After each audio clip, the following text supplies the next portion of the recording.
Welcome back to Gentle Herb Living. If you're facing stubborn fungal problems in beds that seem to come back every year, there's a simple September routine I tested that keeps pathogens in check and rebuilds soil life at the same time. It's low cost, practical for home gardeners, and focuses on changing the soil environment so beneficial organisms get the upper hand.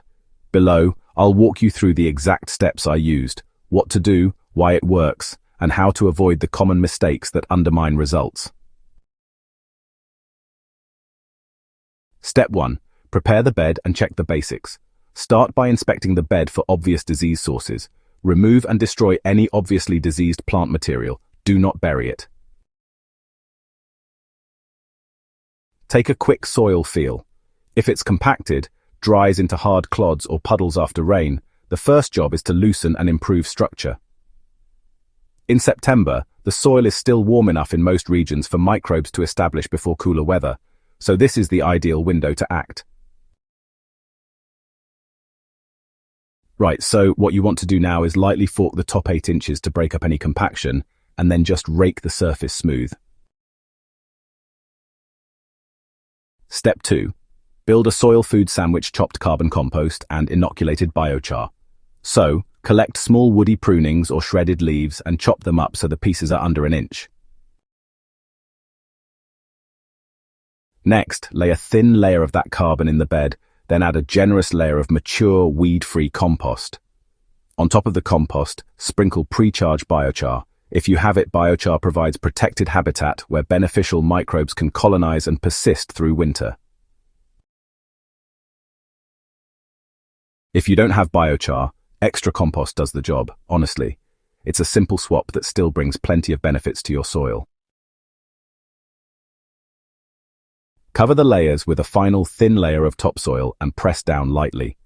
This sandwich places food and habitat right where roots will find them next season, so everything's set up for a strong start.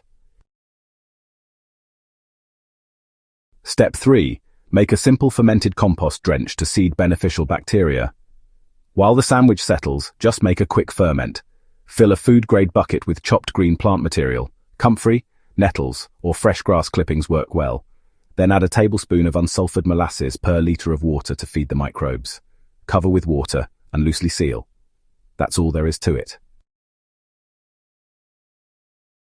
Alright, so here's what you need to do.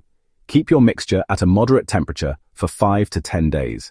Remember to open it daily to release gas, and then strain the liquid. After that, dilute the strained ferment at a ratio of 1 to 20 for a soil drench. Now, apply this mixture across the treated bed.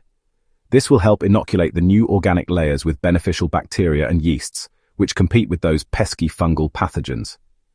It's a good idea to repeat this process 2 or 3 times at weekly intervals while the soil is still warm. Moving on to step 4, mulch and protect to let the biology really take hold. You'll want to finish by mulching with a breathable organic mulch, such as shredded leaves or straw, about 2 to 3 inches deep. Mulch moderates soil temperature, conserves moisture, and prevents splashborne fungal spores from reaching crowns and seedlings. It's important to avoid heavy, waterlogged mulches that compact. The goal really is a stable, moist but aerobic environment.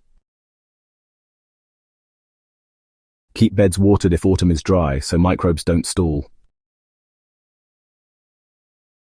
Step 5. Monitor and follow up in spring.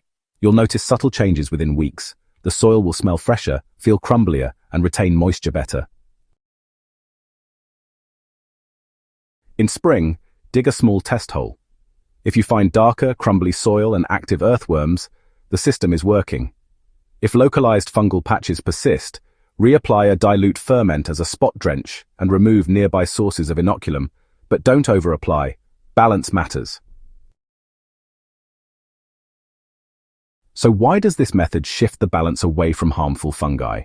Well, the trick combines 3 wins. It adds carbon and food for beneficial microbes, it supplies habitat, like biochar or compost, where those microbes can flourish, and it inoculates the soil with fast-establishing bacteria and yeasts that compete with and suppress many fungal pathogens. By changing the soil environment in September, before winter dormancy, you give beneficial life a head start so next season's roots grow into a biologically robust zone rather than a battleground.